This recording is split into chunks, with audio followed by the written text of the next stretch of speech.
Yeah, Expedition 33 is really a game that was meant for everybody. Bro. Yeah, like it came out of nowhere and win a war. Like yeah, I'm actually planning on streaming that game after completing Rise of the Tomb Raider because I want to complete Rise of the Tomb Raider first.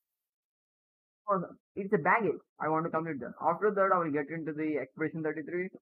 That game is fantastic. Like yeah, I played like starting starting 30 minutes to 1 hour. That game is just phenomenal.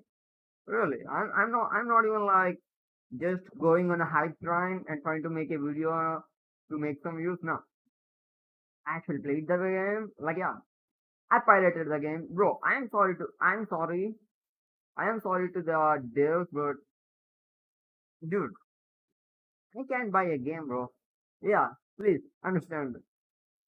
Please understand that. Yeah, I actually kind of like I downloaded somewhere and I played like 1 hour of the game. Like it really intrigues me. Like yeah, I want to go deep into the game, but I was like, okay, cool down. Now first I want to complete my baggage. Then I will come back to Expedition 33. Really, bro, yeah.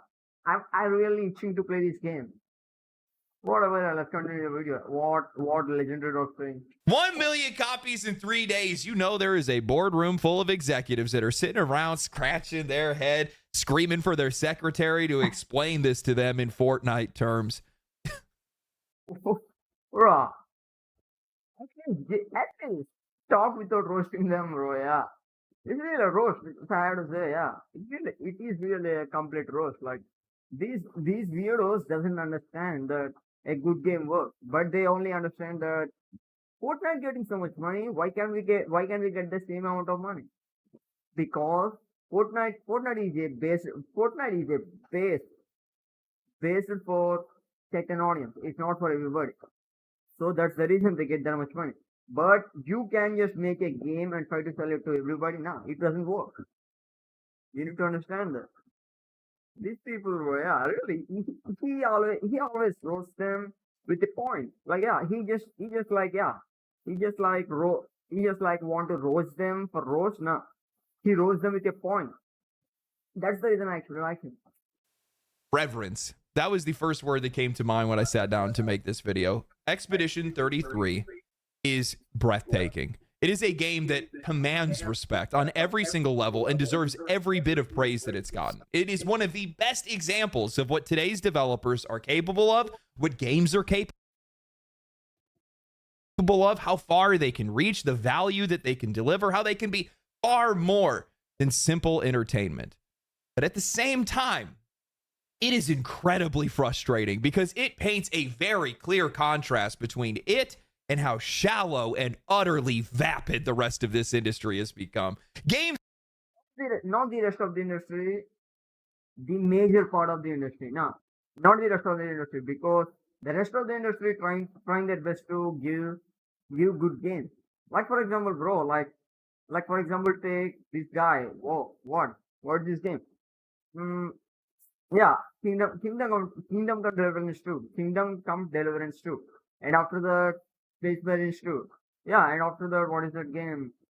Baldur's Gate 3. Yeah, there are people who want to make games for games.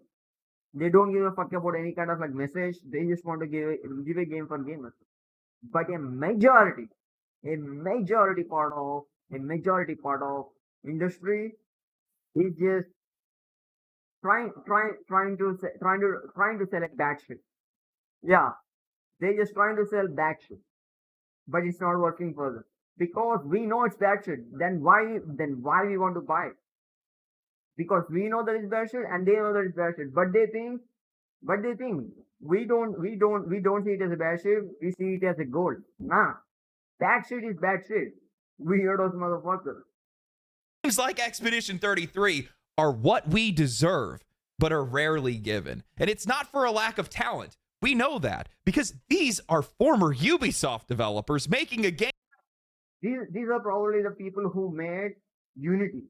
Bro, that game almost has same kind of release as Cyberpunk, but now that game is actually fully polished.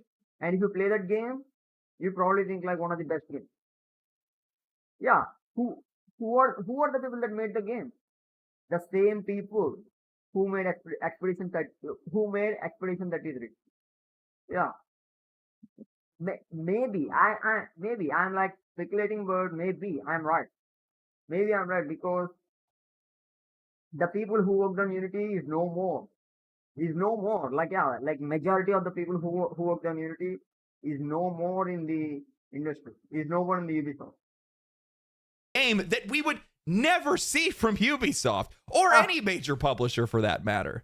Today, I want to talk about the explosive popularity of Expedition 33, how it's already broken records, my experience playing it, and you know, it really must burn to be absolutely destroyed by the very people you let go. But before that, if you want to be a part of the video game revolution and make games for your dev, actually keeps you engaged. If you've ever tried learning how to code and bounced off of a wall of boring videos or tutorial hell, you'll get why this is different. Boot.dev feels more like an RPG than a textbook. You got quests, XP, levels, boss battles, and even a global leaderboard. You'll learn Python and Go by building real projects, not just watching somebody else type. And if you're stuck, there's a Discord community and an AI bear wizard that's named Boots that's going to help you be able to figure out what you want without spoon feeding it to you. This entire program is designed to help you prep for back-end roles where you can earn up to $100,000 a year, and even you can get access as a 3533 was one of my most. If you're serious about becoming a developer, this is the place to start. Expedition 33 was one of my most anticipated games since its reveal. The turn-based combat looked like a true iteration or evolution on The anticipated game for everybody. It's not for him, everybody, because something about this game speaks, bro. Yeah, actually talked about this point in other videos too, like for example about Marathon. Yeah, in that video I said you need to make us believe this game deserves my time. Yeah, I said that. I said the same line. These game companies need to make us believe this game deserves our time. Yeah, this game, bro, made me believe. Like yeah, something about in this game made me believe this game definitely deserves my time and my money. Yeah, real. I'm not even kidding. Yeah, something about this game. But when I play this game, bro, really, I am 100% right. Like yeah, the combat is kind of like a, how should I say this? Kind of like this JRPG type of deal, but with its own spin-off. I really like that. I really like that, and also the main aspect is graphics, bro. Yeah, it is stylized, but at the same time, it has a surreal realism, and character models. Damn, son, if I have to say, they could put them. Yeah, they don't have any kind of like BBs. No, they just well proportional and looks cute and hot. See, they nailed that look, especially when it comes to men. And men, they are handsome as fuck. Really, bro. Really. They just nailed everything in this game, and now people just celebrating them. Because, bro, all we want as a gamers are a great game. That's it.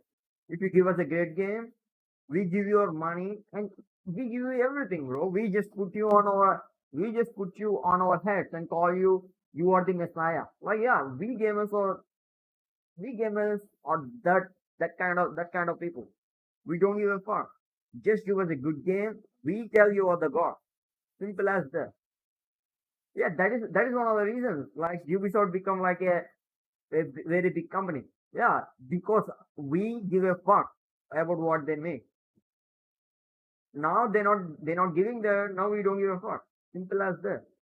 JRPGs that we've seen over the years. The idea of using QuickTime events, active dodge, and pairing mechanics in combat seemed like a fresh idea. It had an all-star cast of voice actors. The premise of the game story, where a celestial paintress is painting a descending number, killing all those older than the age of 33, was genuinely different, and the art style was captivating. Actually, back at the start of last month, I had posted. As I said, see, it has the surreal realism, but at the same time, the stylized look. They really nailed that. Yeah, they really nailed it. I actually see this kind of graphics in Far Cry Dawn. I think yeah, Far Cry Dawn. Yeah, it called Dawn. Damn sure, it called Dawn. Yeah, but yeah, it has that kind of like graphic. Yeah, it has graphics same as that game, but still it looks great. Really.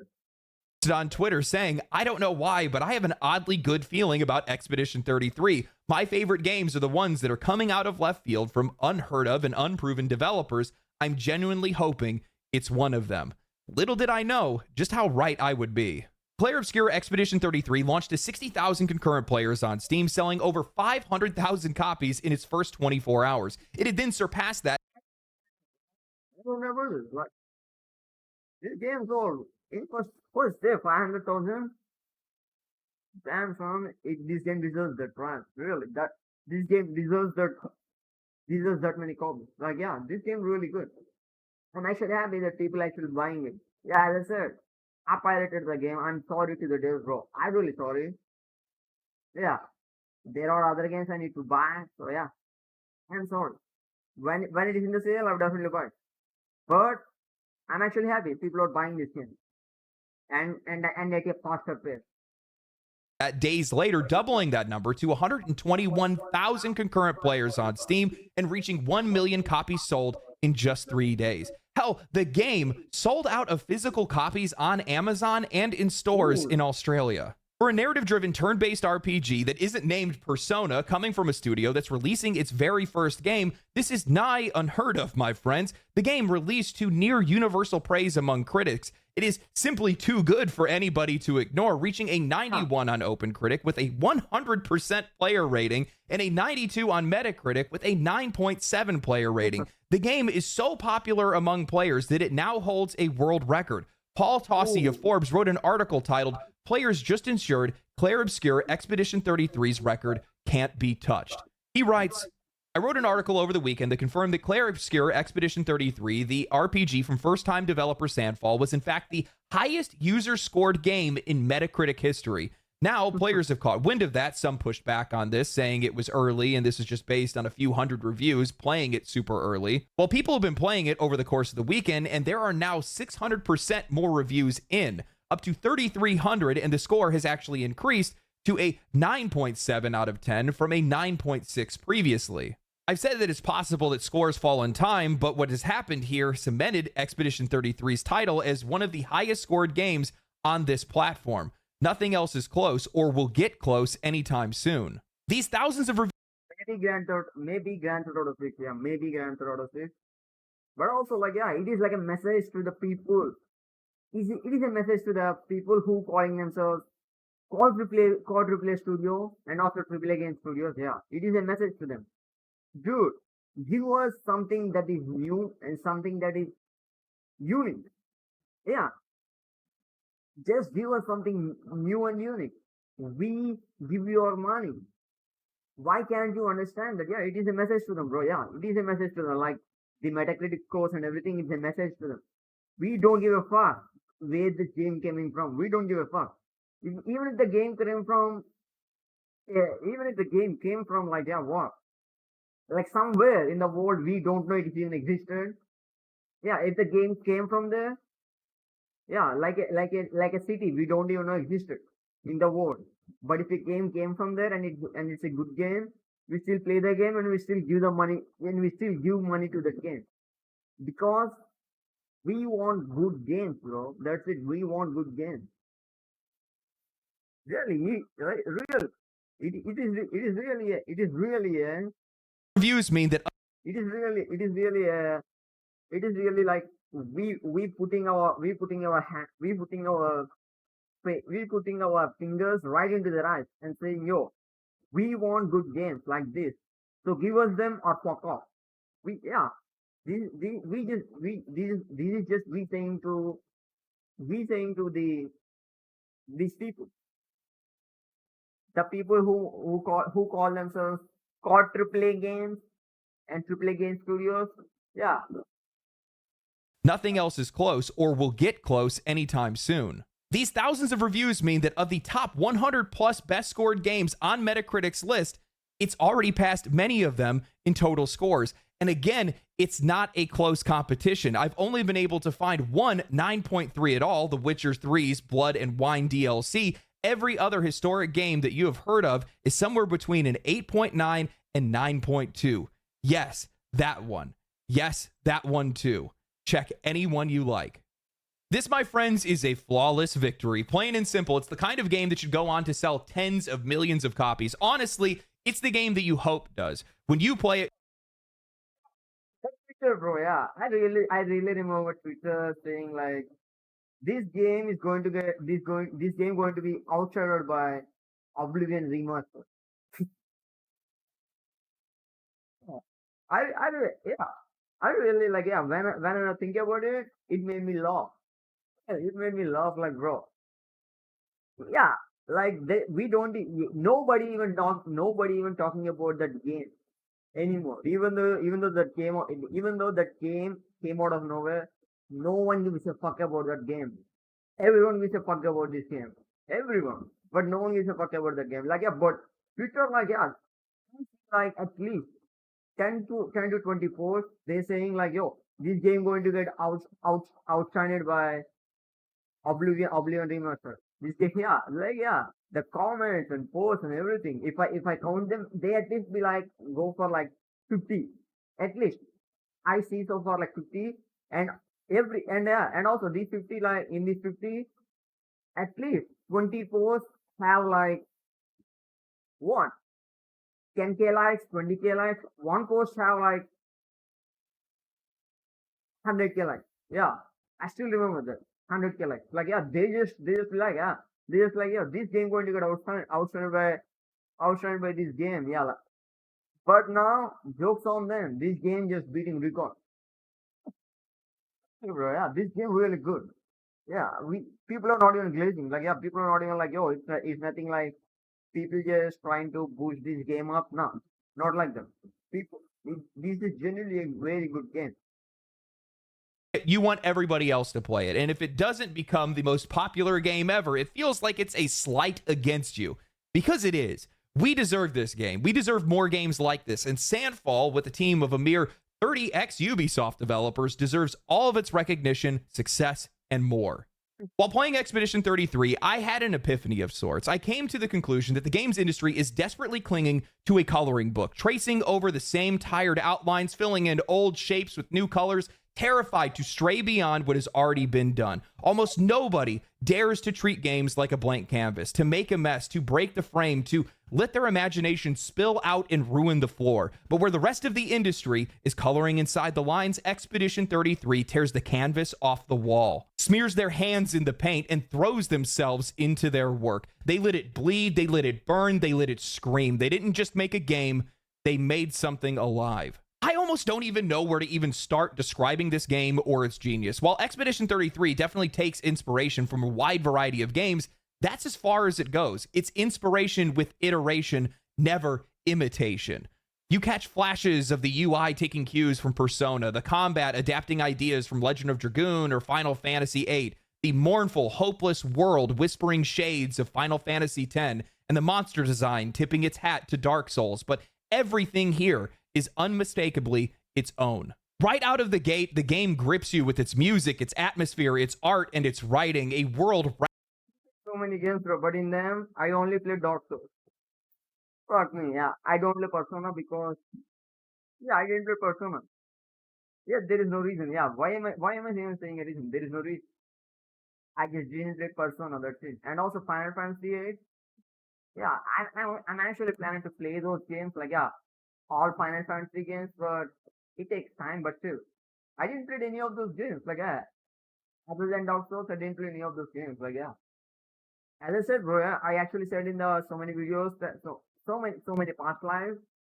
I play games, but I started playing games since I was 15.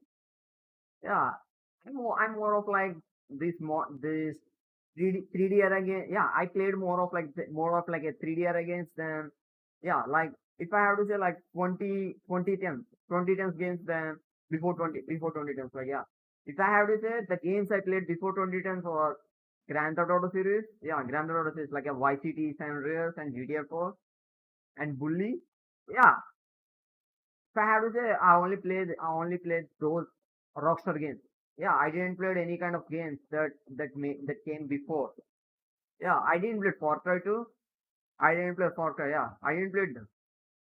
I really need to try. I really need to try those games, bro. Yeah, I really need to try those games. Well, whatever. We getting off topic. Yeah, whatever. Let's finish. Wrapped in quiet desperation, most of us come into Expedition 33 already knowing the premise: a world shattered by a calamity, a celestial paintress that is marking humanity's final days by painting a number, and a desperate expedition that is trying to break the cycle. But Sandfall didn't just build a premise, they made it a feeling, and they drive it into you. You walk the streets of Lumiere, you talk to its people, you are given control. Huh? Really, bro? Yeah, I didn't came this far. He said, yeah, he said somewhere in the video it is the Act One, but I didn't came this far. Damn, son, that looks great. Really, that looks great. Really, it kind of gives me goosebumps while I'm seeing it. Yeah, I really want to play this game, bro. Yeah, but I want to complete Rise of the Tomb Raider. Then I'll come to this game. I will put some stop to Shadow of the Tomb Raider because I will play the game too, but still not now. But I want to play this game. Yeah, really, it kind of gives you goosebumps. Like that frame kind of gives me goosebumps. Really, that frame looks fantastic. Of somebody heading to their Gomage, a final farewell. You walk them down to the pier, watching as the paintress calls their number and paints their death into this world. You hear the voices of the townspeople, see the hollowness in their eyes, feel the ache in their words. And for the first time in a long time, a game makes you feel the stakes, how important yet futile your journey feels, how small and desperate these lives are, how this world is quietly fading before your eyes. You can feel this beautiful, aching world. What impressed me most about Expedition 33 is its revival of subtlety and nuance. In an industry that has been obsessed with appealing to the widest audience possible, executives chasing infinite growth, games have been stripped of any ambiguity. Modern storytelling assumes that the player must be handheld through every story beat, every emotion, every idea in case they might get confused. And That is damn true, bro. That is really damn true. Yeah, that is really damn true. Like so many games that came in the like past 5 years, and also like almost 2019. Yeah, every game is like trying to say you need to do this, you need to do this, you just need to go there and do this. Like yeah, they give a roadmap. Why are you doing that, bro? We freaking play games that doesn't even hold our hand. Like for example, take Witcher 3. Like we go everywhere, but at certain point we need to go to that end point. We will go to that end point. Yeah, wherever we go, we definitely go to that end point. We know that, but still, That game let us do. Yo, you just need to go there. You just need to go. No, that game just let us roam free. Do whatever you want. Just give us that freedom. Just give us that freedom. Yeah, yeah. Even Cyberpunk also like it kind of like handheld us at some point. I'm not like the full game, but kind of like yeah, until you reach the cyberpunk title. Like I mean like we get shot in the head. Yeah, until then, until until yeah, up to the game feels like someone is driving you. You not playing the someone is driving you to that point. After that, the game becomes open. But up until that point, someone drives you there. Why? That is the thing I don't. That is the thing I didn't like about in most games. Yeah, we don't need to talk about like Railroad Road. That is just a freaking worst game possible. Yeah, and also there are other games, bro. Fuck them. Like really, we as gamers doesn't give a fuck about we need to do this and now. We just want to play the game and experience it ourselves. Don't tell us you need to do this, you need to do that. Yeah, in an industry that has been obsessed with appealing to the widest audience possible, executives chasing infinite growth, games have been stripped of any ambiguity. Modern storytelling assumes that the player must be handheld through every story beat, every emotion, every idea in case they might get confused and stop buying their games. But Sandfall respects its audience. They don't feel like they need to spell everything out. They don't insult you with constant on-the-nose exposition. They let you live in their world, absorb its meaning, piece together its mysteries. Characters reveal themselves through actions and subtext rather than bullet points, and nothing. Well, if I had to say,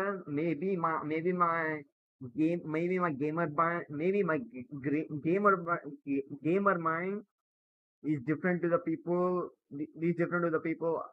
Is different to the other people because I played best of the best games. Bro. Let me say this clear. Let me say this clearly. I played Witcher 3 just because of sex scenes. Okay, but I find gold. Really, I've played so many games just because of sex scenes. Because I'm a freaking teenager, bro. Yeah, I just want to play games that have sex scenes.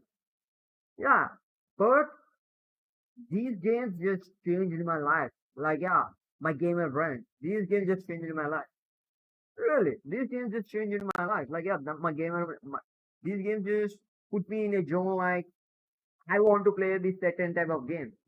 Yeah, and that is probably one of the reasons I like Expedition 33. Like, yeah, those 1 hour, bro. I felt like something in this game felt different. Felt different. Like, yeah, while I'm roaming around and talking to people, like, yeah, and the comment, like, yeah, it felt different. Yeah, it felt so different. Yeah, like when I compare to that game to like what is this Suicide Squad or maybe like what is this game? This game releases like what? Yeah, like 3 months back, bro. Yeah, yeah. I actually talked about that game, Southern something. Yeah, yeah, Southern Midnight. Southern Midnight.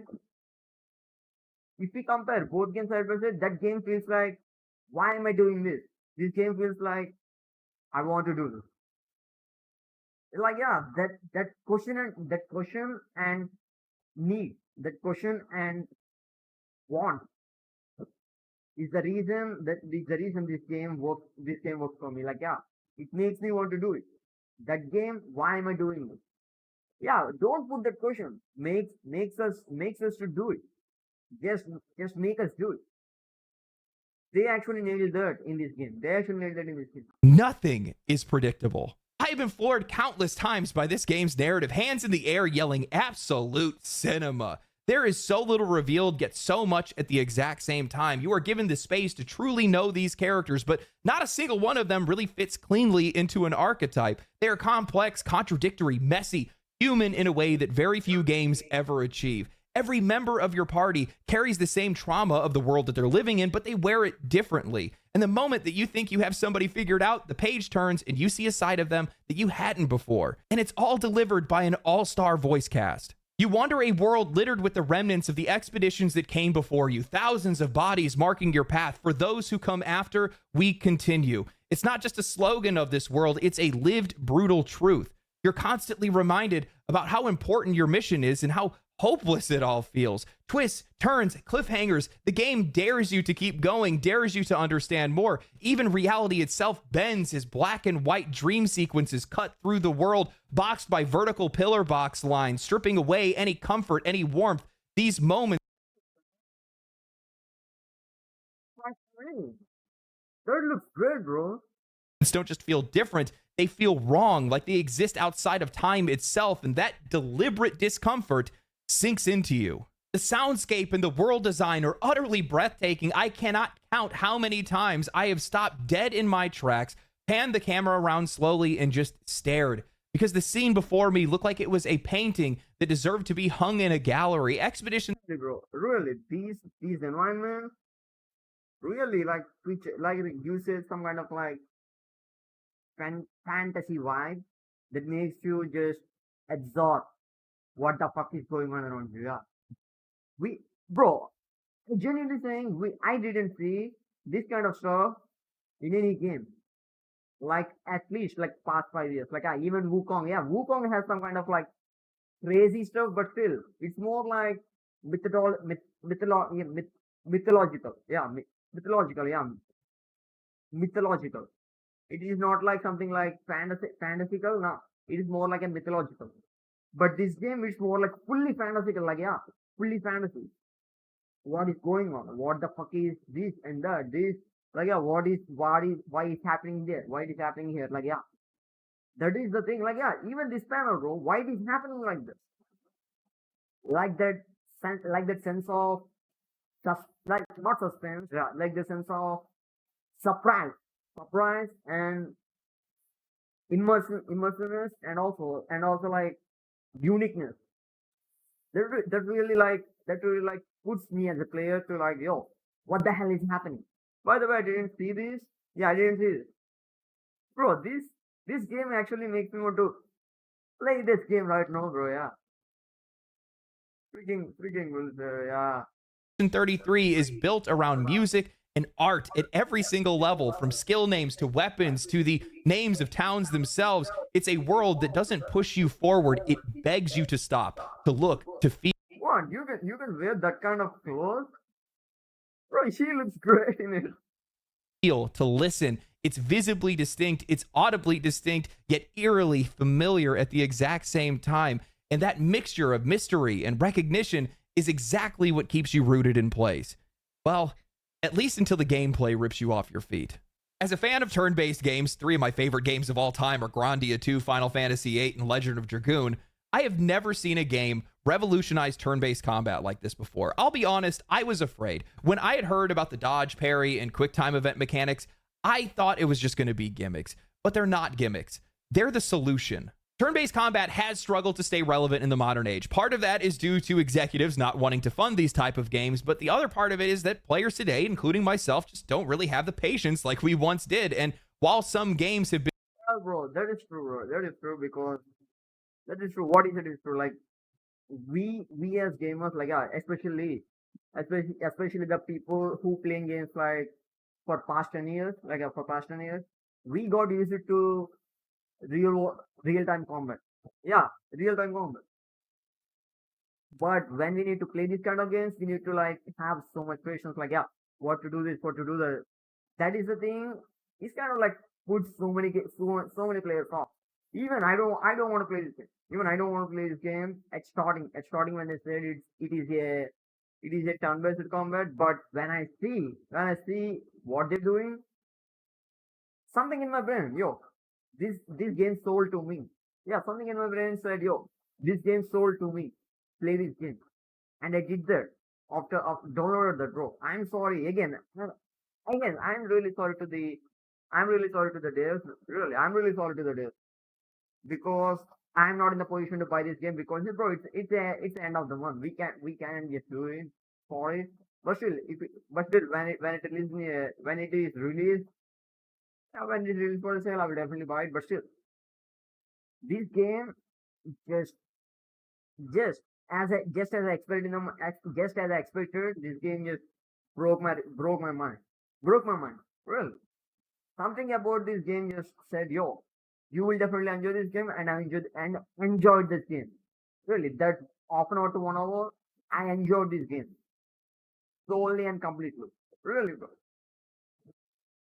been successful and people obviously still want it, there needs to be an evolution. That's why we've seen auto battle systems dominate the genre, reducing what used to be thoughtful, tactical gameplay into passive, gacha-like gameplay loops. Expedition 33 refuses to let that happen. Instead, it rewards players for staying engaged. Dodging at the right time will grant you action points or other buffs depending on the pictos that you have. Parrying will boost your damage. Hitting time prompts will amplify your attacks. These mechanics don't feel bolted on. They feel natural, inevitable, earned. It's the evolution of turn-based combat that I've been waiting for since Final Fantasy VIII, a true, seamless fusion of action and strategy that keeps you locked in every second without betraying the roots of this genre. Expedition 33 isn't just a great game. I think it's a quiet rebellion, a reminder of everything that this industry could be and everything it has chosen not to be. It's proof that we just need someone, somewhere to care enough to create something real, something beautiful, something that dares to reach beyond the safe, dead outlines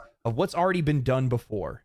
One of the things that really stood out to me and the game isn't getting enough appreciation for is its return to unique characters. It's something that we used to have in a lot of JRPGs, but a lot of these games have kind of gotten away from it. made it where all these characters can kind of just, they're just Lego sets essentially. You can build them however you want, and they all can have the exact same skills. But each character in Expedition 33 is remarkably unique from the next one. Luna has her elemental stains, Mael has her stances, CL has a mix of both of them, and then all of these characters can work dynamically with one another to set up one another for different attacks and combos and things like that. There's a lot of genius in that. But we've been deprived of that over the last few years because, well, a lot of these companies just don't trust the player. I've been talking about it recently because I saw somebody post, they made a comparison between Skyrim and Oblivion. And they showed about how much content had been removed from Oblivion to Skyrim.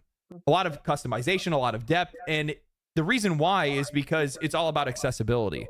These studios, these publishers, they see that as a way for them to be able to reach wider audiences. They, instead of wanting to add value or do anything unique, they instead want to treat their audience like they drank half a can of paint thinner when they were a kid. So we see that in the writing, in the world design, and it's all watered down towards that goal. Expedition 33 subverts that, along with a lot of other developers I've seen recently as well. But, while playing this game, I get this overwhelming feeling of respect. Respect for the players, respect for themselves as developers, for the medium, for the game, and much of that respect has been lost within this industry. And that's why players are upset. That's why these games feel hollow in the end, because you have to respect all of it. Otherwise, what's the point? Expedition 33 feels like a miracle at this point in this industry, not a product. And it's a work of art. It's a bleeding, breathing work of art. You're trying to sugarcoat it, but still, it's a product, but it's a work of art. Really, bro. It's a work of art, but it's still a product. Like, yeah, a product that deserves all the praise. All the praise. Yeah, he's trying to sugarcoat it, but bro, in the end, it's a product. In the end, it's a product. No one can change it. But it's a work of art. Really, bro, the work of so many artists that knows what they're doing. And everything about this game, everything about people talking, and the number of copies it sold, and the amount of money it's making, everything this game deserves, everything. Really, bro, yeah, really. But still, he's kind of like sugarcoating it, yeah. So I don't buy that kind of sugarcoating because, bro, the game is good. It's still a product. So don't try to say it like something. It's a revolutionary. Like, yeah, it is a revolutionary. It's something that revolutionizes turn-to-turn-based combats, and something that, yeah, it gives something unique to the gaming industry after a long time. I understand that, but don't make it as some kind of like big thing. No, let it be a game people like. That's it. That's it. Don't make it a big thing. Like, yeah. Testament to what games can actually be. And at the same time, like I had said before, it's exposing just how little we're given from the rest of the industry. I noticed that a lot of game developers and a lot of studios reached out to Sandfall to congratulate them on the success of Expedition 33. I did not see Ubisoft, though. Maybe that's because they're under new management. When I sit back and think about it, I just genuinely don't think this is the kind of game that we would see the industry even dare to try to make anymore. You have a dark, emotionally charged story that doesn't lean into forced humor to be able to soften its blows. It's not like Dragon Age the Veilguard, where you're going to fight a dragon, one of the characters starts talking about a book they like, and Tosh intervenes to tell them that the book is probably about sex, doubling down again to say, I bet it's about sex. Wow. What? So funny. Genius writing. Really? Or maybe how about that one time where you go to the infested docks and all the people are dead and one of the characters chimes in like it's a Scooby-Doo investigation saying, it's quiet. Too quiet. Mature rated game, by the way. When Expedition 33 uses humor, it's well delivered and with nuance. I remember there was a scene where I was reuniting with CL. Gustav prepares to trauma dump over what happened at the beach. They zoom in on his face. The tone shifts. Dramatic music starts playing. And one of the other characters turns and essentially says, not now, Gustav. And the music cuts out. It's unexpected but well-delivered comedy that makes sense for the characters, the world, and the situation. I mean, we have... What he tried to say was... He didn't say it properly, but let me say this. They use situational comedy in the expedition. But But in the Whale God, they try to use word-based comedy. It doesn't work. It doesn't work. Really. It doesn't work because we didn't even like characters. Then why we even like their one line comedy lines, right? But in Expedition, they have this kind of a situational comedy, like someone trying to tell something, like for example, yo, I did something wrong, blah blah blah blah, and one guy just came out and say, yo, fuck the bullshit, we don't have time, or they say something along those lines. Those kind of moments i- made us like give us like a smile, a cheeky smile. Yeah, that is the situational comedy, bro. Situational comedy always works, but all you need to do is you make us you make us you make us like characters. Yeah, situational comedy always works. All you need to do is you make us like characters. If you make us like characters, it works even more. Yeah, the reason I actually know about this situational comedy because of the greatest estate developer, bro. Yeah, that that that manhwa relies on situational comedy. Like, yeah, that manhwa just not even comedy. Like, they don't have lines. Yo, blah blah blah. Yo woo woo. Yeah, da. This thing I did. Yeah, that's the blow up. No, they don't have this kind of like bullshit lines. Everything is a situational comedy. Like for example, he says like, yeah. For example, the MC in the manhwa says, I will throw a rat on you. But he did really throw a rat on him, but a big sized rat. Yeah, that kind of situational comedy works for every time. That kind of situational comedy works for every time. Really, that is what you're trying to say here. But still, he didn't say it properly. I think I clarified this. Conventionally attractive characters in 2025 without a hint of irony, cynicism, or Yeah, this game deserves a damn prize for making characters look fantastic. This game really, bro. There's something in this game, characters, bro. Even like background NPCs, they look great. Even background NPCs, they look great. Really. commentary around it. I mean, I think that Luna's proof that they have a feet guy on their team, but outside of that, it feels so vindicating to have a proof that they have a feet guy on their irony, cynicism, or commentary around it. I mean, I think that Luna's proof that they have a feet guy on their team, but Feet. He said feet, right? What the fuck, outside of bro? that, What the fuck happened with Luna, bro? Yeah, I didn't play the game. I just like what? At 1 hour into the game, that's it. Yeah, bro, this motherfucker making me play this game. it feels so vindicating to have Continue this game, not play this game. Continue this game. exactly what players have been asking for: aesthetically pleasing, cool looking characters that are tastefully presented. This is all people have been asking for, yet game developers and the media have taken it out of context, saying that we are asking for strippers. No. No, we not asking for the strippers. Just give us a good-looking character, man. Wait, where is your brain's went? Where is the Lara? Where is the Lara? Where is it? Where is the Siri? Where is the Edifer? Yeah, we all like those characters. They're not strippers. They just good-looking women. They just hot and sexy women. That's it. We want them back. We want those female characters get back. Yeah, we don't want what the fuck you doing with Harley Quinn. Like, bro, Harley Quinn looks like a man with a wig. And the same thing goes to so many other characters. Like, bro, and the Whale God, they just butchered almost every character look. Almost every character look. Bro, don't freaking tell us we don't know how they look. We know how they look. Just you not giving the same thing we used to like. Really, you guys are not giving same thing we used to like. Yeah, these people understand. The people who made Expedition 33, they understand. Yo, they're not asking strippers. They're asking a beautiful looking woman. See, this is a beautiful looking woman. You freaking moron. Well, I mean, sometimes, but not all of the time.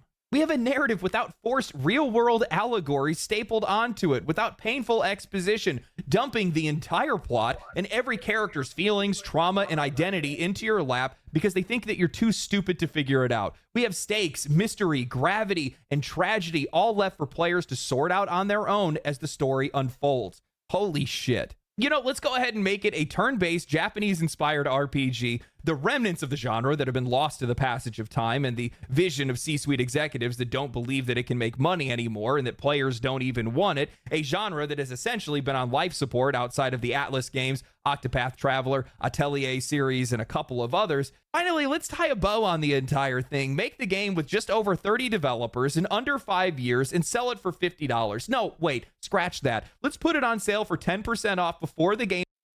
I actually like this move, bro. I actually like this move because yeah, it actually like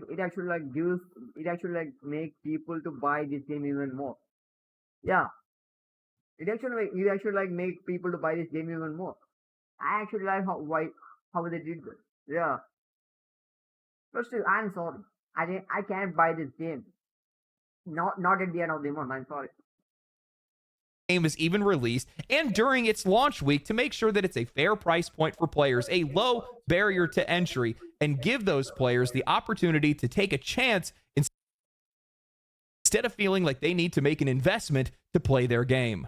By every modern AAA standard, this game should not exist. And yet here it is, standing taller, reaching farther, hitting harder than almost anything that these AAA studios and publishers have produced.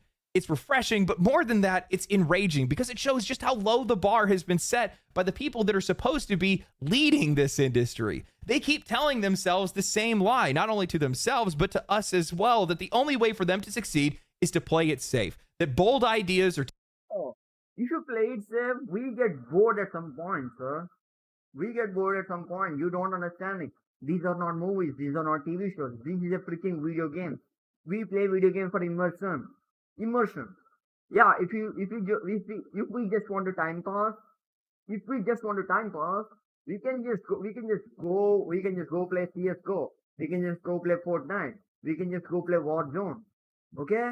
We have so many options. If we just want to time pass. Now, these games, especially like single player games, they're not meant for time pass, they're meant for immersion. We just want to run away from the real world into this fantasy world, into this something world you create.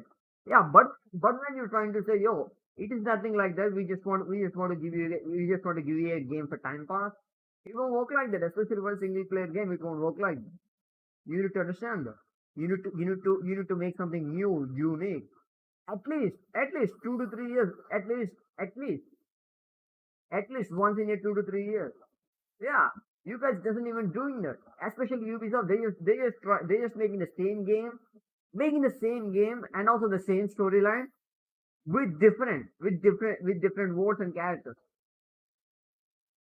Bro, too dangerous, that nuance is confusing, that the audience needs to be handheld, babied, spoon-fed every emotion, every plot point, every mechanic because they are too stupid to figure it out on their own. But this is never about protecting the players. This is about protecting their profits. It's about control. It's about squeezing margins, about turning games into lifeless, frictionless products that can be stamped out, sold, patched, updated, and forgotten. And in doing so, they have crippled themselves. That's what makes what Sandfall has done that much more satisfying. A studio of 33 developers, mostly Ubisoft refugees, who built Expedition 33 on a budget of likely under $50 million in under 5 years, have absolutely smoked. Well, I heard this game made for 5.5 million. I heard that. Yeah.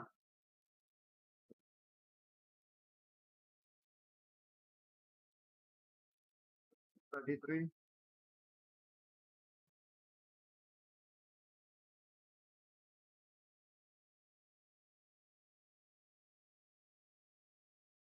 Bro, you probably see it right where I buy that. Yeah, I'm sorry. Okay, I'm sorry to, yeah, I'm really sorry to the devs, but it's a month end. I can buy it again. Yeah, sorry. Expedition 33? What? Budget?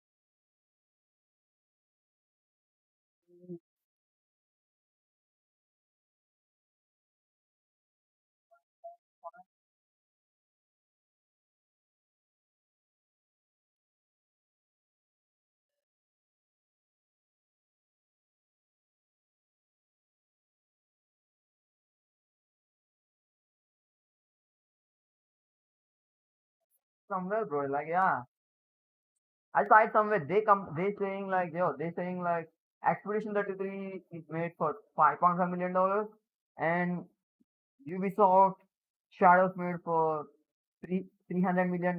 But this game did way better than that game. Yeah, they made that kind of name. Let me see this. Yeah, let me see this.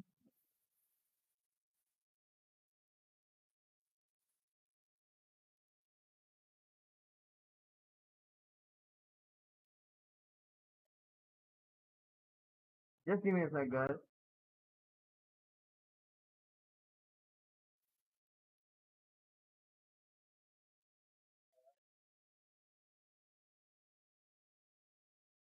Fucking bullshit.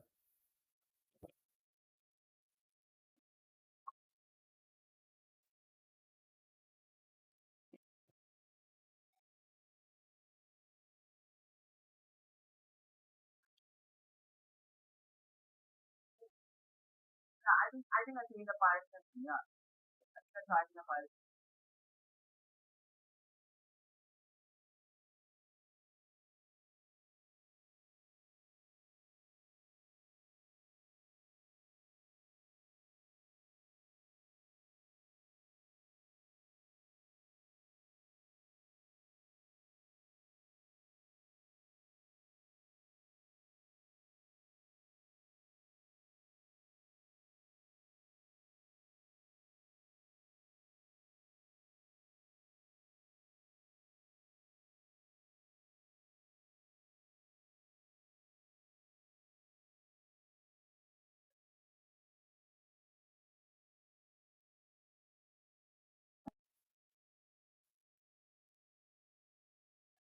Pirate. Yeah, I think, or maybe mistake. Yeah.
In this game, right?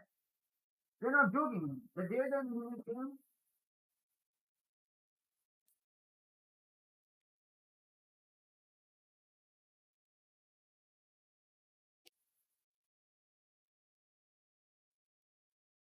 Huh?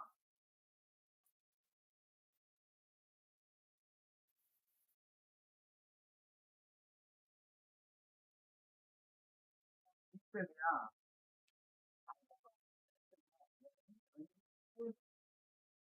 People going to yeah. I promise you the details. I promise you the someone. Yeah.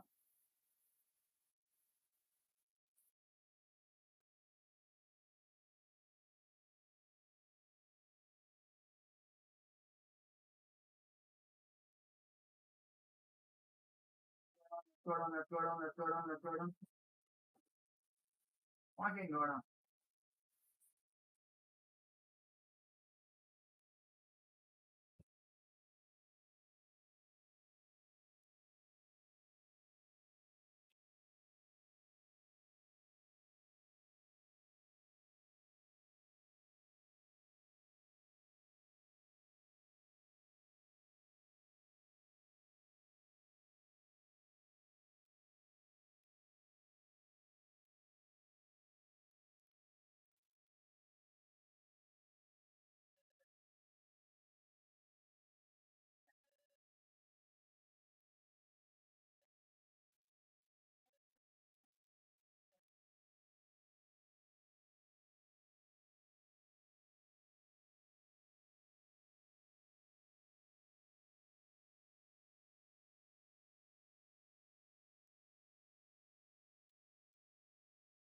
Sometimes people don't show, yeah. Sometimes people don't show.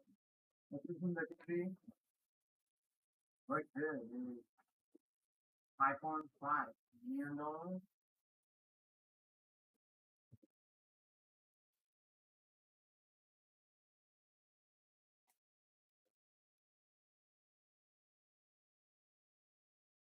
Well, maybe I'm keeping, yeah, whatever. Maybe I'm keeping whatever. Where is it? Yeah. Maybe Assassin's Creed Shadows on Steam, while being a game that was given away for free on Game Pass, the biggest subscription service in this industry, and they still outperformed it. It's beautiful. It's justice. Broche, Sandfall CEO and creative director, didn't leave Ubisoft because he couldn't cut it. He left because anyone with any real ambition, anyone who gives a damn, eventually realizes that you cannot create anything real. Bro, I actually like what he said about subscriptions. Like so many Ubisoft suckers be like, yo, they gave me some subscription. That's the reason they're getting so many players. Then why is not selling that game, motherfuckers? Huh? Then why is not sell? Why is not? Then why is not? When why is not getting that many players? Yeah, there is no UB Plus on PS4. There is no UB Plus on on what? On Xbox. Yeah, at least they need to get copies from them. Yeah, forgot about PC. Yeah, we get UB Plus on the PC, but we don't get UB Plus on Xbox and PS5. Then they need to get the copies. Yeah, why they're not getting that? But why this game getting that many copies? Like, bro, this game released what on April 26th, or maybe like yesterday, yeah, or maybe like 3 days back, or maybe like 3 days back, yeah. But still, this game sold freaking 1 million copies. 1 million. Go freaking put that in. Go freaking put that on your face. I am saying this to the Ubisoft suckers. Go freaking put that on your face. Like, yeah, this game released a peak. That said, yo, I think we have. Uh, yeah, where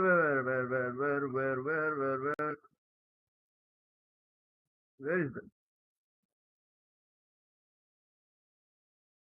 Top.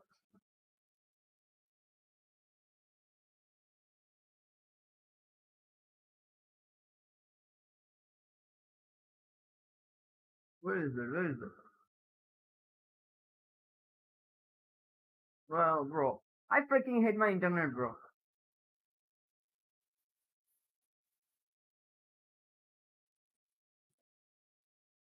Yeah, yeah. Go put this image on your face.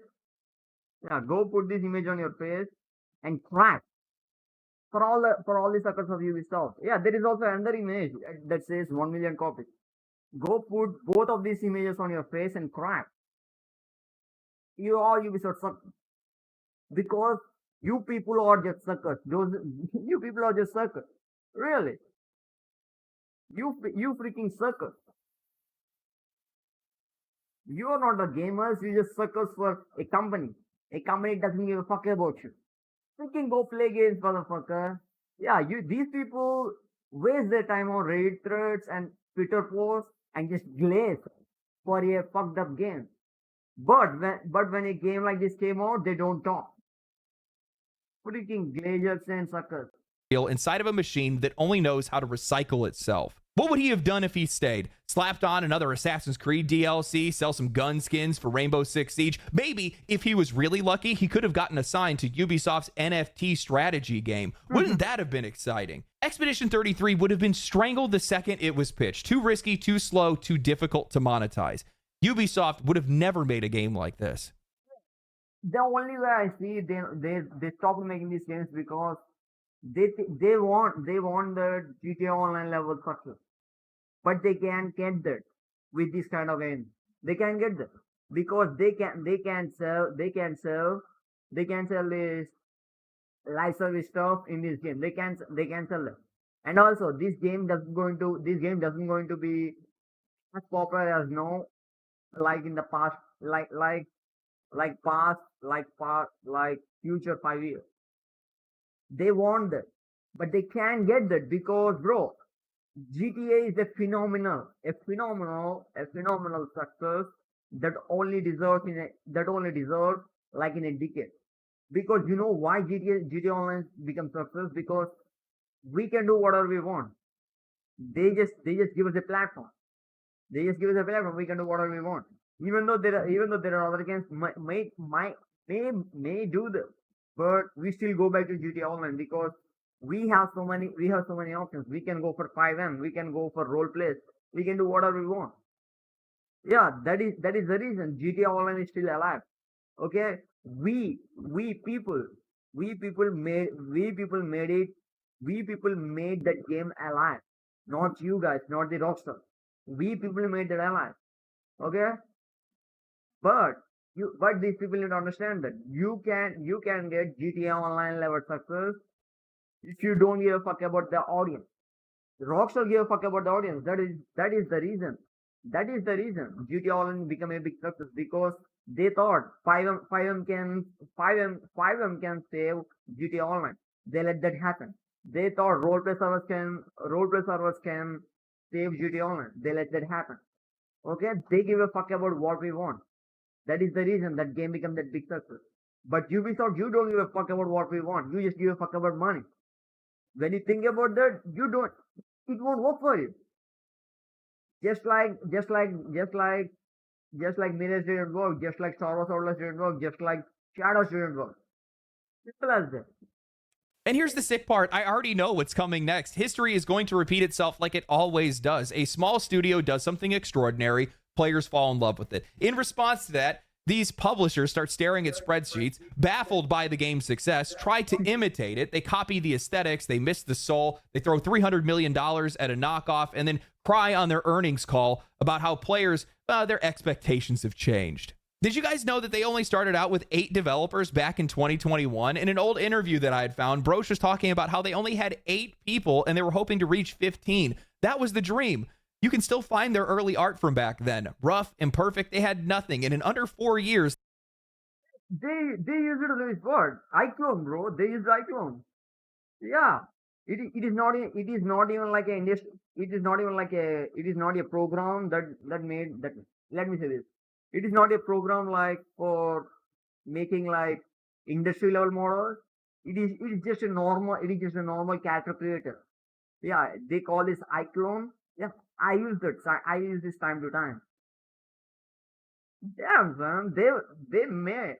They made something great. They made something great by using very standard. Yeah, yeah. I'm not saying this is a industry level program now. This is the industry level program, but it is like a very standard program. In the industry, they use their inform programs, but this one it is a very standard program. But they use this and make those models. Damn, brother, really, it kind of puts me like, yeah, they did something great with the programs I use in my home. And it kind of gives me some kind of like a pride. It kind of gives me some kind of pride. Like, yeah, I don't even know how to tell it, bro, but it kind of gives me some kind of like pride. Yeah, we use like, yeah, we in our company we use this program because it is easy and it is not much to pay. Yeah, that scrappy team that then grew up to over 30 developers delivered Expedition 33, a game that looks and feels like it belongs with the biggest and most expensive productions in the world. How does that make any sense? Meanwhile, we have the entire industry that has been lighting billions of dollars on fire and is still somehow making worse games. Sandfall did what the AAA industry bro.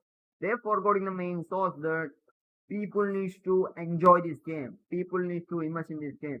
They're only thinking like, yo, we made a game. Yeah, they will play this game and give us some views and call it a day. Yeah, that's how they're thinking. They're not thinking about replayability. They're not thinking about, yo, is players actually give a fuck about this game or not. They're not thinking about the main fundamental thing. These players will actually give a fuck about this game or not. But these guys, they think about that. Yo, do the players actually give a fuck about our game or not? They think about that. and that is the reason we have something great before our eyes today. Otherwise, we don't have this greatness. Industry insists is impossible. They built a masterpiece. They didn't spend $400 million to make it. They didn't need some bloated marketing campaign. They didn't need 500 people. They didn't even need to sell it for $70. And it worked. Because when you build something with love, with focus, with intent, players notice. We can feel it. Meanwhile, the AAA industry is still crying about ballooning development costs, pretending that they don't know why they're drowning, creating a constant state of thing about ballooning. Andy came on selling Naughty Dog to Sony. The stress of financing these ballooning budgets independently was enormous. Why? Dude, these people who doesn't have anything made a game that is on level as what the games you're making. Yeah, what yeah, especially the cinematics are same level as what Naughty Dog make. Really, bro, I'm not even kidding. If you see the cinematic, like yeah, early cinematic, bro, they are fine as hell. They are like fine tuned to the minute details. Really, they just did something great. Something great. Yeah, but with the budget, who knows? Who knows? But definitely it was less than 50 million.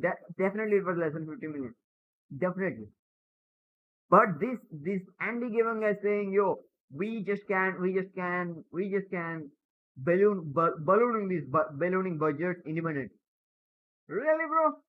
Really? Just accept we got fucked up with Last of Us 2. So we sell it to Sony. Just say it out loud.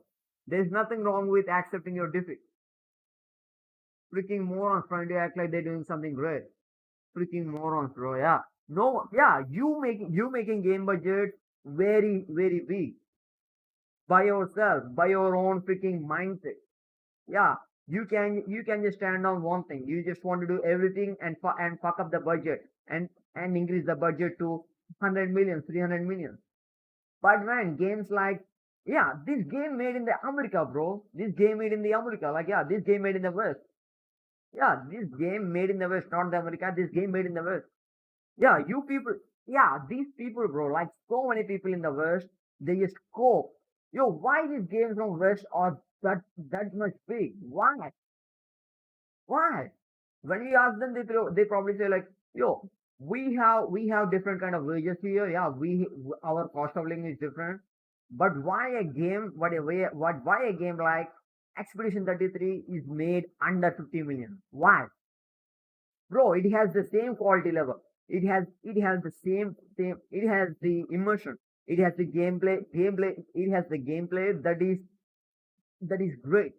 Yeah, and the quality of this game is on the level of AAA game. But still, why this game is done like under 50 million? But why games like Spider-Man 2 going like 300 million? Why? Because they're not planning stuff. But these people plan stuff. That is the reason. Don't freaking put that in the yo. Because we have this kind of like a different wages and fucking bullshit. Right? It's not. It's not. Freaking morons, bro. Yeah. Development costs, pretending that they don't know why they're drowning, creating a constant state of entropy in which they are the ones that are increasing costs while players are being demanded to follow their poor business decisions. Nobody told you to staff 800 people to make the next Fortnite. Yeah. Nobody told you to waste $400 million on another cinematic action RPG. Nobody said that you couldn't try making something new or something fresh. Nobody said you have to keep chasing somebody else's success rather than their ambition. Nobody forced you to bolt on battle passes, shop tabs, microtransactions, and deluxe editions onto every single thing that you release. You did that. You chose that. When I see studios like Sandfall, small, lean, and relentless, deliver something as bold and as unforgettable as Expedition 33, it makes one thing painfully clear. The titans of this industry aren't untouchable anymore. They're bloated, slow, and creatively paralyzed. They have built these massive infrastructures. They fall down like 2023, bro. They fall down like 2020. Like yeah, we know these people can't do any good games anymore. We know. Yeah, like every good game came from like a niche studio. Yeah, yeah, but still, some of them were AAA studios. For example, they what Spaceman Institute, but still, they are like niche studios. They don't give a fuck about anything. They just want to make games. And also, like so many people are like AAA studios. Yeah, the fall actually happening since 2020. Really, the fall is actually happening since 2020. Filled with redundant management layers, bloated headcounts, and endless committees, and the end result is a process that is so convoluted that making anything truly original or valuable becomes almost impossible. The games take too long to make, cost too much, and play it far too safe.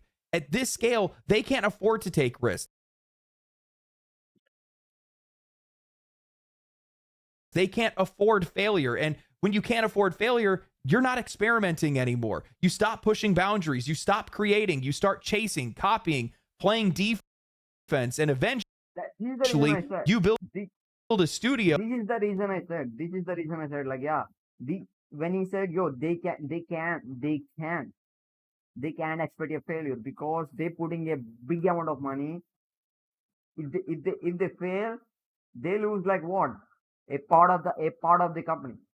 A part of the company, not like a tiny part, a very big part of the company. Yeah, they can't lose. But still, why you putting that much money? Why? Why can't you plan this stuff? Yo, why can't you just make their game for only 50 million? Why can't you do that? Bro, these AA studios making it possible. Why can't you do that? Because you're not planning stuff. The blame is on you, not us. Yeah. When you put little bit money, you can take as much risk as possible. When you put all the money on the game you make, what? You are the reason the game is actually flop, not us. If it is not good. That has all the money in the world but doesn't have any soul left to build anything. I genuinely think that this industry has just grown past the need for these monolithic publishers and developers. What used to be an advantage, size, stability, brand power, is now the very thing that's holding these guys back. The future isn't being shaped by these corporate giants anymore with these 1,000 person development teams and millions, hundreds of millions of dollar marketing campaigns. It's being built by studios that can still move quickly, that can take creative risks, that don't need to pass every idea through 6 layers of executive sign off just to be able to get a change to a character's dialogue. And I think that's the shift that we're starting to see with a lot of these closures and a lot of these layoffs. It's not just a collapse, but a reformation of sorts. These mass layoffs, as awful as they are for the people that are involved, it's also a turning point because when those studios implode, they don't just disappear, they scatter, they break apart, and what's left behind is raw talent, developers that still want to make something meaningful, who still have ideas that they want to bring to life. Expedition 33 is what happens when those people finally get a chance. We are entering into a new phase for this industry, not because the major players planned for it, but because they couldn't stop it from happening. They failed to value their own developers. They failed to respect their audiences. They failed to protect the creative spark that built the industry. And now, one way or another, they're the ones that are getting left behind. And frankly, it couldn't happen to a better person. I found a couple of interviews from the CEO where he was talking about how essentially the AAA structure is so convoluted and creatively suffocating that it's really difficult to be able to get anything done. But in one of his interviews, he was talking. That's actually a very bad thing, bro. Yeah, that's actually a very bad thing. Yeah, I'm not saying it is like a what how should I say is like triple industries are bad or their way of doing is bad. No, no, I'm not saying in that point of view. I'm saying it like, yo, you just do what you want. Yeah, you just put hundreds of millions of dollars, but take risks. If you can take risks, there is nothing in it to make you laugh. Yeah, make you laugh. Yeah, make you guys laugh. Simple. Make us yeah. There is nothing in it to make you guys laugh. Yeah, like the real reason we love you, like for example, Assassin's Creed or Far Cry series, or maybe GTA series, or maybe Witcher series, or maybe like Cyberpunk now, or maybe like Tomb Raider series. Yeah, the real reason we like these games because they take chances to make something new, something unique. Yeah, okay. But now they know that is fading away. Like for example, take Ubisoft, they just doing the same thing with different skins. Yeah, but yeah, but but the same studio, but at the same time, we getting games like what Ghost of Tsushima. That game is that game in its own right is a phenomenon.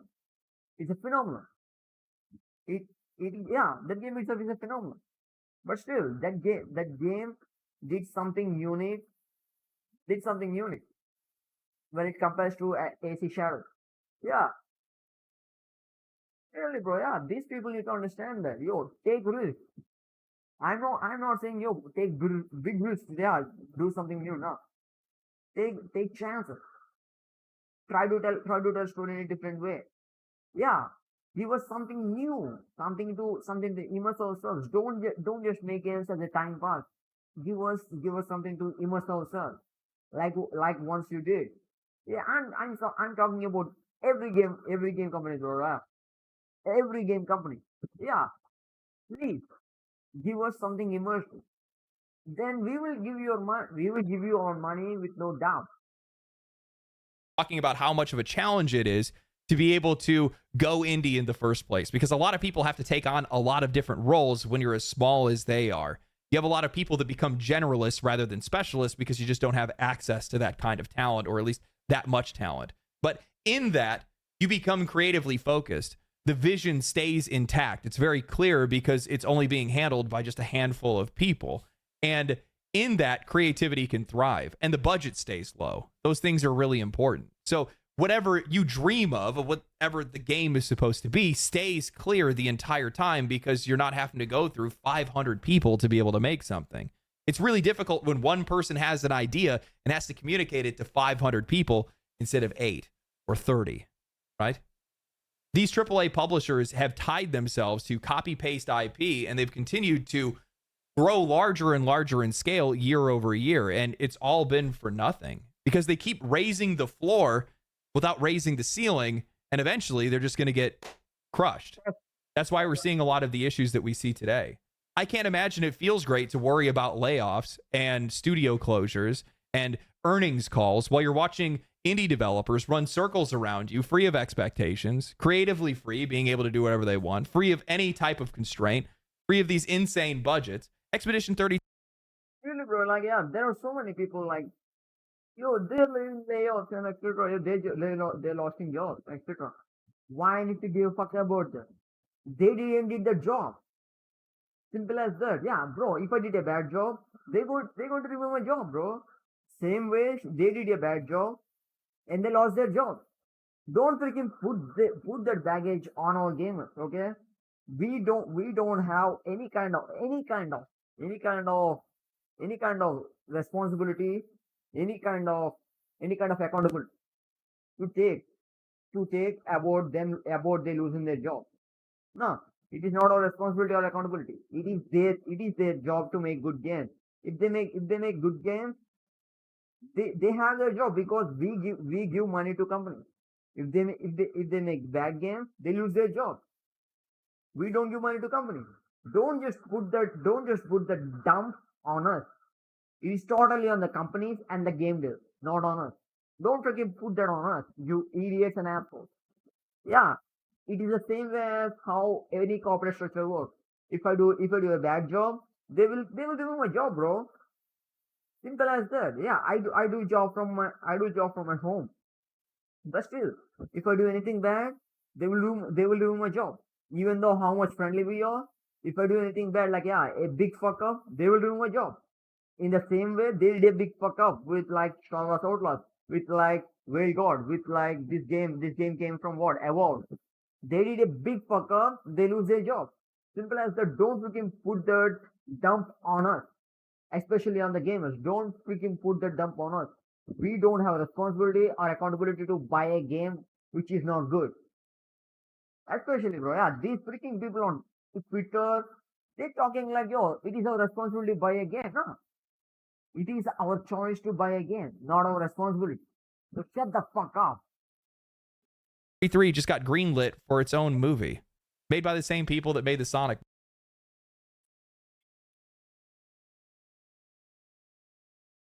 movie. One, free of any type of constraint, free of these insane budgets. Expedition 33 just got greenlit for its own movie, Ooh, made by the same people that made the Sonic movie. bro. You kidding me? You kidding me? I will watch that movie. I will watch that movie, bro. Really, that one of the reason was the people who make Sonic, especially the VFX department. I like those guys. I like those guys. Those guys, yeah, those guys actually worked on visual visual bro, give me a second. Yeah, my stomach got fat. Mm, Yeah, I'm fine. I'm fine. I'm fine. Yeah, that is. Oh, fuck me. Wait. Oh, uh, sorry, bro. Fuck me. Yeah, I don't know why. Yeah, whatever. Fuck it. Yeah, the real reason I like Sonic because the people who actually who actually is like in the charge of VFX are are the people who actually made like what? Yeah, the game like pre-rendered cutscenes for like what? Which game? Like World of Warcraft. Yeah, those people made these kind of like pre-rendered cutscenes for World of Warcraft and so many like game so many like game trailers. Yeah, they made them. They are the people who made these like game trailers and everything, and they are the people who made Sonic. Yeah, that is one of the reasons I like Sonic. I like the Sonic team. Yeah, if they're making Expedition 33 as a movie, sign me up. They definitely make a good job. They know how to adapt, how to adapt a a story way better than anyone. They know that. Really, bro. Yeah. Meanwhile, EA just laid off 400 people. It's a lot of barbs. Expedition 33 has so much heart. It really does. You can genuinely feel that these developers threw everything they had into this game. And seeing as this is their first game that they made, Bro, it is not. I It is not a cannot first wait to see game, what these guys. bro. I won't say this. I won't say it is not a first game. It is more like it's more like a reboot for the people who worked on Ubisoft. Yeah, they have talent, but the Ubisoft doesn't give a fuck about the talent. So just make like yeah. So just so they just come out and make their own game and showed us their talent and people loved it. That's what happened. I won't say it's the first. I won't say it is the first game for the.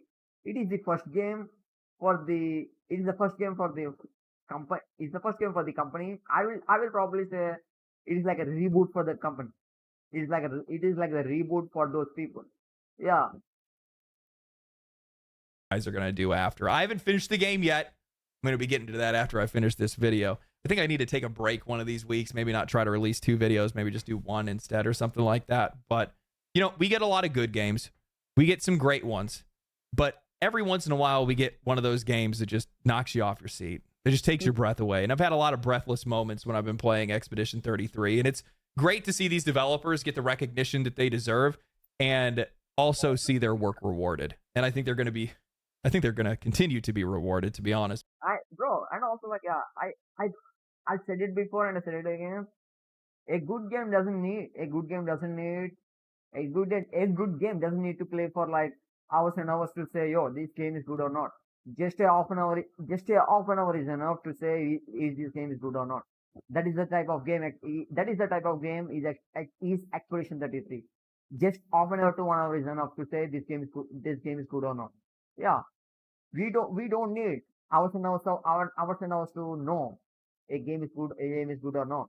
Really, people say, "Yo, you need to play to understand the game. You need to play to understand the game. No, it doesn't work like that. If a game is good, it will be told in the first hour if the game is good. That is what happened with that. Like that is what happened for me with Witcher 3. Tomb Raider 1, Rise of the Tomb Raider, Shadow of the Tomb Raider, and Cyberpunk, and this game, and after that Wukong, and after that this game, like what, well, like yeah, I forgot the game name. I forgot the game name. God of the War, and Red Dead 2, and this game. Yeah, Lost of Us, Lost of Us, and yeah, and Final Fantasy 16. No, Final Fantasy 15. 16 different games. 15. Yeah, these games, bro. Yeah, these games. It took me just 1 hour to know is this game good or not. Just 1 hour. Just 1 hour. Yeah, just 1 hour. Bro, if a game is good, just 1 hour is enough to know if a game is good or not. These people is scoping, like for example, AC Shadows and AC Odyssey and AC Valhalla. You people need to play to understand the game. Blah blah blah. No, this game is not good. You just tripping with this game did this game did that. I don't give a fuck. This game need to do something great. Otherwise, I don't give a fuck. Simple as that. With you. We're going to be seeing them at the Game Awards. I'm going to tell you that right now. Probably even win Game of the Year. Unless Grand Theft Auto wins by default, which I could totally see this industry doing that, sadly. But anyway. Hope you. Bro, I think, bro, don't take me wrong, but if Grand Theft Auto 6 release, it will just break every record, and it's going to be something like a standard, just like GTA 5 did. It is going to be something like a standard. Yeah, I put everything in my body on that, because bro, we know what Rockstar can do. Like bro, you see what they did with Red Dead 2. It is like a generational change. It is like a generational change again. Until Cyberpunk 2077 was released, there is no other game as good as that game. When it comes to graphics, when it comes to storytelling, yeah, like it's a package, like yeah, open world graphics, storytelling. There is no other game like that until Cyberpunk 2077 release. Yeah, okay, like yeah, I have every hope, and I put everything in my body that game is going to be again a trendsetter, just like GTA 5, just like Red Dead 2. Definitely, definitely, yeah. This is not like a popularity contest. There is no way GTA 6 win based on popularity contest. No, no, it will definitely win based on what is in the game. Trust me, bro. It is definitely win based on what is in the game. Yeah, oh, damn sure. Yeah, whatever, guys. I will take my leave. Yeah, I'll take my leave. Yeah. Well, I said what I need to say, and also like yeah, I freaking talked for 1 hour 23 minutes. I didn't think I talked that long. Yeah, whatever. I will take my leave. Bye.